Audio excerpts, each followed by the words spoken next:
really keen that London as a city stops supporting dirty fossil fuels and signs up to divest from those companies and get behind clean energy. See, climate change does take over the world, then it's the children who will be affected by this, not the adults, because the adults are basically, they're going to be gone by the time the climate change makes it really hot. And we as humanity, we as believers, we should be out there loving the creation and loving people. Well, we only have one planet to live on, and we had better look after it if we want it to look after us, basically. That one you're dedicated to all the bicycle riders, seen?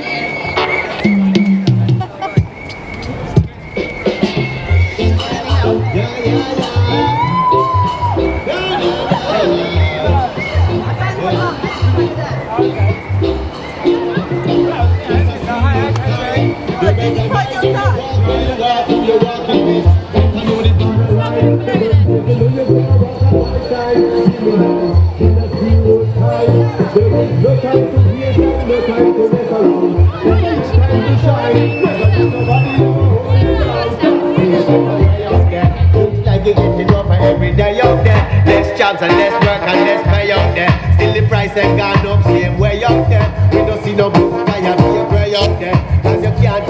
It would be absolutely great to hear people talking regularly, forcefully, intelligently on the Today programme about the reality of climate change and what we can do to ameliorate it. When it gets a lot hotter, what are we going to do then? But the future can bring us all sorts of stuff, as it did the dinosaurs and the ice ages, so we don't really quite know. If we went with renewables, wind, solar and wave, we could create 1 million climate jobs. If we went renewables and we stopped nuclear and we stopped taking fossil fuels out of the ground, we would find 1 million climate jobs which were sustainable. Stuff like solar and wind is becoming much cheaper. Tidal energy is just saw recently that there's a massive investment in tidal energy in Wales. They're looking at producing 4 plants, and that will provide continuous clean power in a way that intermittent solar and wind doesn't currently. The problems of climate change are prevented from being resolved because of selfish nationalistic interests, and we need to move away from problems of individuation to cooperation, where everybody cares for everyone. Freedom is coming, freedom is coming, freedom is coming, oh yes I know. Freedom is coming, freedom is coming, freedom is coming, oh yes I know. Oh yes I know, oh yes I know, oh yes I know, oh yes I know, oh yes I know, oh yes I know, oh yes I know, oh yes I know. Freedom is coming, freedom is coming, oh yes I know. Freedom is coming, freedom is coming, freedom is coming, oh yes I know. Oh yes I know, oh yes I know. Yeah, there's loads of positive solutions that are already being enacted. There's community-owned renewable projects, there's research into how we can go zero carbon. Join environmental organisations, go to marches, stop eating meat or try stop eating meat and dairy. It has to be incredibly expensive for companies to cause environmental damage. At the moment it's the write-off, it makes sense for them profit-wise. They're only answerable to shareholders and to profit, so I think it just needs to be like a core shift in our kind of legislation, the way we look at it. We are going to have a revolution, whether you like it or not. So you better pick what fucking side you want to be on.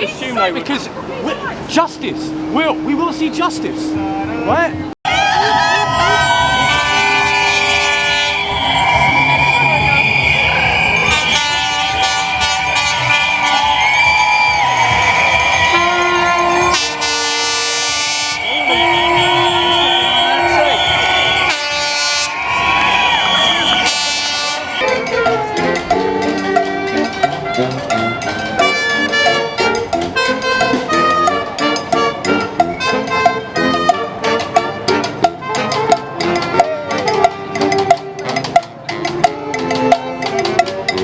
it's important that we get support for it. The more people realise this and the more people support it, the sooner something will be done to make change. I know this capitalism, you know, is destroying the climate, you know, this mass producing products and stuff, it's destroying the environment, that's why I'm angry.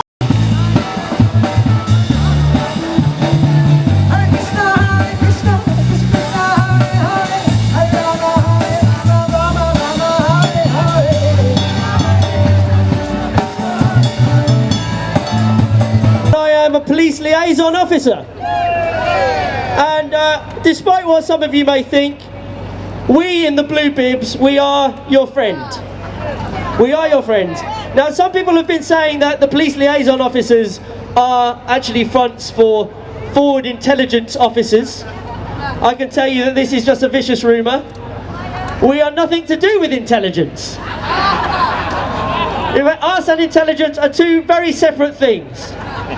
So I'd like to read a short statement from the Metropolitan Police.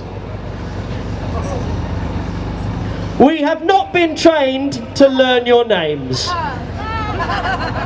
We in the Blue Bibs have not been trained to take information on who is friends with who. We are not connected directly to Gold Control, the most important control room in the country. We are not the fit squad dressed up. We are not part of the state apparatus of repression. We are your friends. Thank you very much. Goodbye. David Cameron, our current Prime Minister, said no ifs, no buts, there will be no third runway at Heathrow. 5 years later, they're coming back again. They're coming back again. 10,000 of my community, 10,000 people in my community will lose their homes either as a result of demolition, air pollution or noise pollution. They'll dig up our schools, our community centres, and even there's a threat to put one of the roads through one of our cemeteries. But it isn't just about losing our homes, is it? If they go ahead with the third runway or any aviation expansion, we don't just lose our homes, we lose our planet, we lose our Earth. That's why I say this. This is the iconic battleground at Heathrow on the issue of climate change. And we have to make it clear. When politicians lie to us, it is the people that have to uphold the truth. When parliamentary democracy works, and does it when it works against us, we have to take democracy to the streets.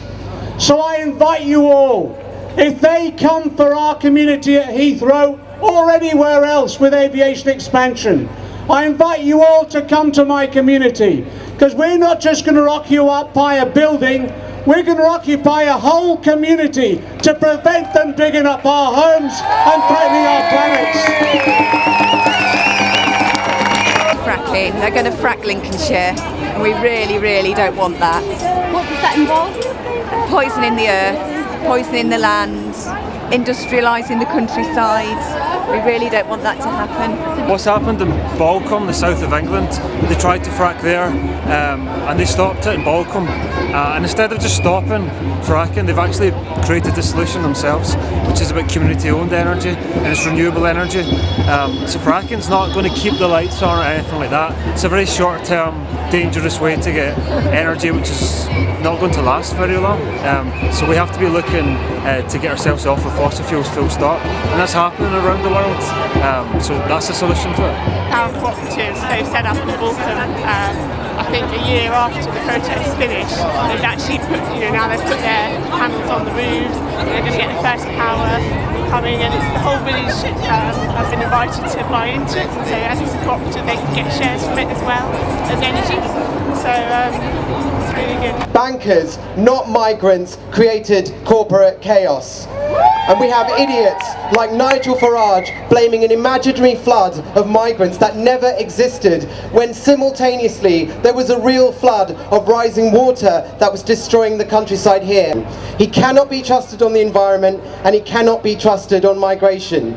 And in the midst of this economic crisis, We're seeing the media and politicians being rabid against migrants, Muslims, and shamefully, refugees are now being left to drown in the Mediterranean. If it's this bad now, imagine how bad it will be if climate change does its worst excesses and these people are still in power. We need real change, not climate change.